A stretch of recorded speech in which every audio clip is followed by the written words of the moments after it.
Hello दोस्तों, कक्षा 11 की आज की कक्षा में हम आपको सरल रेखा के कुछ सूत्रों के बारे में बताएंगे। अभी तक बताए गए सूत्रों को आपने याद कर लिया होगा। संरेख बिंदु क्या होते हैं? तीन या तीन से अधिक ऐसे बिंदु जो एक ही सरल रेखा पर स्थित होते हैं संरेख बिंदु कहलाते हैं। तीन या तीन से अधिक ऐसे बिंदु जो एक ही सरल रेखा पर स्थित होते हैं संरेख बिंदु कहलाते हैं। अब जैसे बिंदु x1, y1, x2, y2 तथा x3, y3। आप कोई रेखा खींच लीजिए। मान लीजिए चतुर्थांश है, ये x1, y1 हो जाए, ये x2, y2 हो जाए, ये x3, y3 हो जाए। तो ये तीनों बिंदु क्या हैं? एक ही सरल रेखा पर स्थित हैं, इसलिए कौन से बिंदु हैं? संरेख बिंदु हैं। अब संरेख बिंदुओं होने की जो कंडीशन है वो क्या होती है? प्रतिबंध है, क्या होता है? इन बिंदुओं से बनने वाले त्रिभुज का जो क्षेत्रफल होता है वो कितना होता है? शून्य होता है। कक्षा 10 में आप पढ़ चुके हैं। अतः त्रिभुज के जो क्षेत्रफल का सूत्र होता है 1/2 x1 y2 minus y3 plus x2 y3 minus y1 plus x3 y1 minus y2। देखिए, वास्तव में अगर तीन बिंदु अगर संरेख हैं तो उनसे कोई त्रिभुज बनेगा नहीं, और जब त्रिभुज नहीं बनेगा तो उनसे बनने वाले जो त्रिभुज का क्षेत्रफल है वो कितना आना चाहिए? शून्य आना चाहिए। इसलिए ये आपकी एक जो है प्रतिबंध आपको मिल जाएगा। तीन बिंदु यदि संरेख हैं तो कहने का मतलब एक ही रेखा पर स्थित हैं, और एक रेखा की प्रवणता केवल एक ही हो सकती है। मान लीजिए इसकी प्रवणता यम है। अगर इन दोनों बिंदुओं को लेकर के हम प्रवणता निकालें तो आपको दो बिंदुओं से होकर जाने वाली रेखा की प्रवणता का सूत्र हम बताएं। भाई प्रवणता क्या हो जाएगी? यम बराबर y2 माइनस y1 बटे x2 माइनस x1। और इसी प्रकार अगर हम इन दोनों बिंदुओं को लेकर के प्रवणता बनाएं तो x2, y2 तथा x3, y3 से जो प्रवणता होगी y3 माइनस y2 अपान x3 माइनस x2। भाई ये आपका इक्वेशन नंबर 1 हो गया, ये इक्वेशन नंबर 2 हो गया। यानी समीकरण 1 और 2 से y2 माइनस y1 बटे x2 माइनस x1 बराबर y3 माइनस y2 बटे x3 माइनस x2। कहने का मतलब दो बिंदुओं को लेकर के हम प्रवणताएं निकालें, और अगर प्रवणताएं बराबर आ जाएं तब भी ये बिंदु क्या हो जाते हैं? संरेख हो जाते हैं।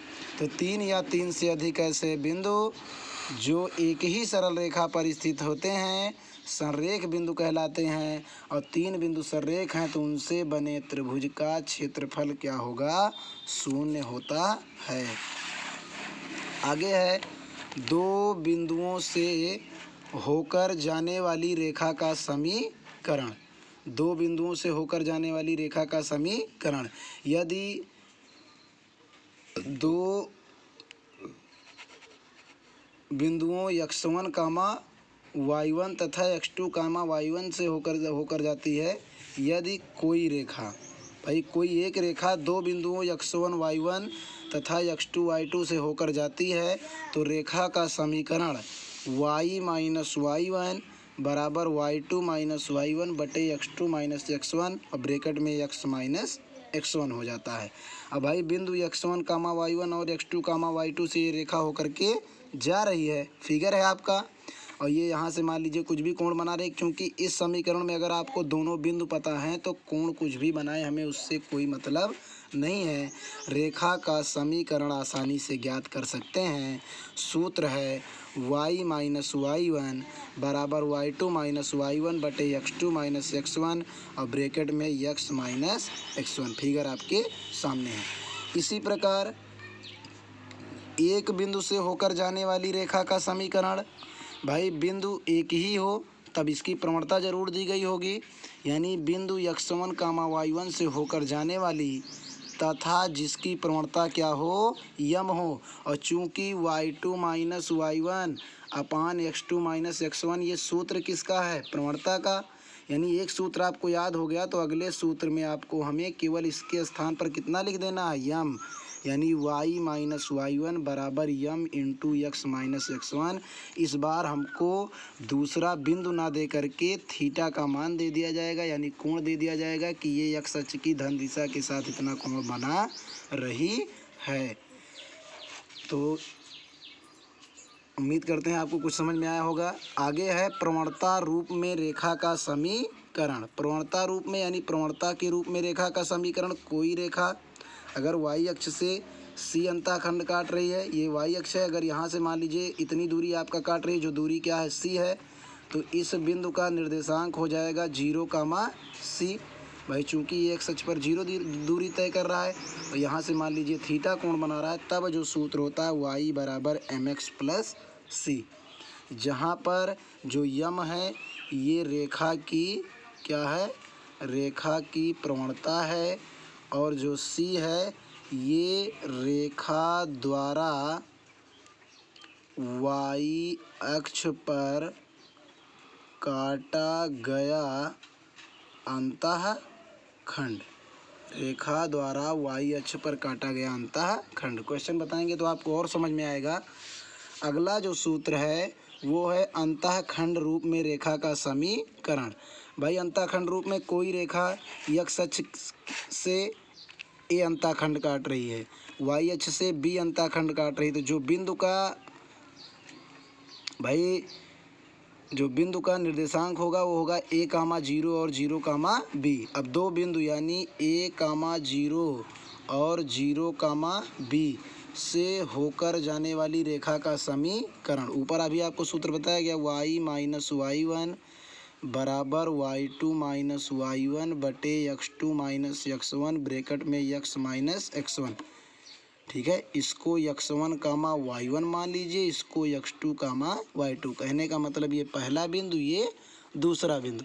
अब मान रखेंगे तो y माइनस y1 का मान 0 बराबर y2 का मान b माइनस y1 का मान 0 अपान x2 का मान 0 माइनस x1 का मान a ब्रैकेट में x माइनस a हो जाएगा।